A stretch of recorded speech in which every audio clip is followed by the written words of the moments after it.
Alright, hi and welcome to the video, and in this video I'm going to be explaining you about dictionaries in detail, so let's get started. I try my video to keep small, sweet and informative, so let's get started with the dictionary. So how do you define a dictionary? So dictionary is nothing but a key value pair. That means key value pair means a lock and a key. So if you have a lock, you need a key to open it, right? So just like a key value pair. So every key has its own value or can have multiple values, right? So this, let me pull up a little example. So this is how a dictionary is defined, right? Curly braces. Now inside this I can say name, and I can say sawmill, right? Then I can say age 24, age 24. Remember, this 24 is an integer, so it can be of multiple values as well, right? So I'm gonna say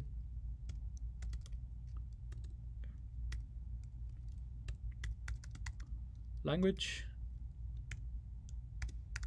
Python. This is a basic dictionary. Now if you want to access the elements, I'm going to show you something cool here. You can, so let's say you want to access sawmill. So this is nothing but the key value pair, as I said. So the name is the key and the sawmill is the value, so it's a key and value. So the way to access this is using, so if you say name, and if you say, oops, my bad, let me say, or let's say mdict. So I can say mdict and I can pass the name, right? Now here is the thing, so let me show you something. Let me run this, right? So running the code essentially. So we got sawmill, right? Now what if the key does not exist? Let's say something like this. So in this case, your code crashes. So see what's the error, key error.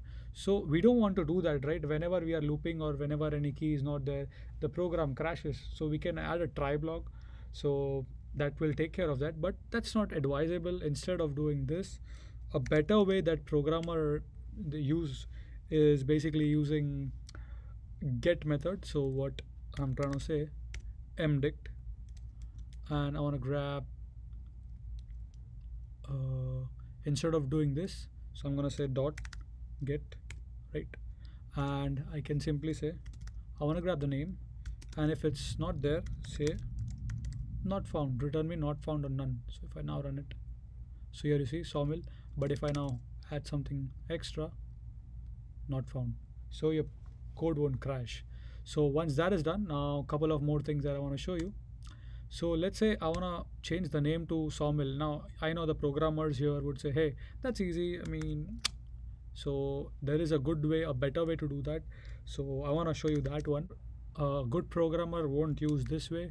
They use something known as update. So the name of the dictionary, update, takes a dictionary, right? And I want to change the name to hack. Sure enough, it's the same thing if I run it. So here you can see name hacked. So you can also change multiple values. So if I want to change the age,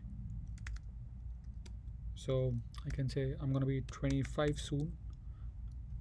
So if I run it, so here you see you can change multiple values using update.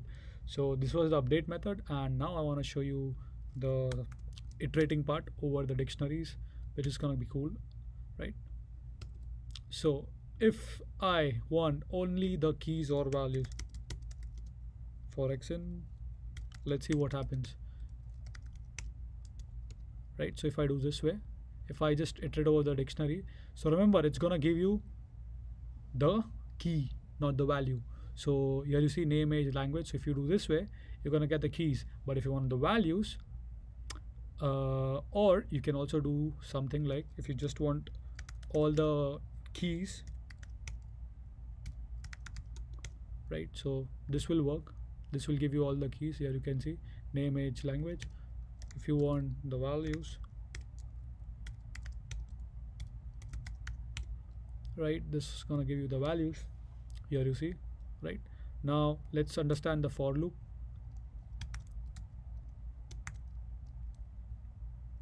Just want to give some space here. Right, that's cool. Now iterating over dictionaries. Now let me walk you through that as well. So we covered these many stuff. So right, so now if you see, so if you iterate it over the dictionary, you're gonna get the key.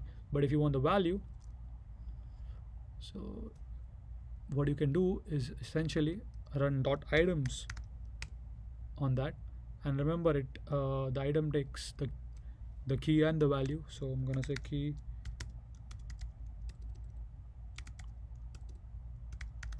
all right, and just gonna print the key value, right? Run it. So here you can see name sawmill, age 24, language. So this program is being executed right now. So that's it for this video. I hope you enjoyed it. Have questions, you can post them in the comment section below, and I shall try my best to get back to you as soon as possible. Thank you for watching.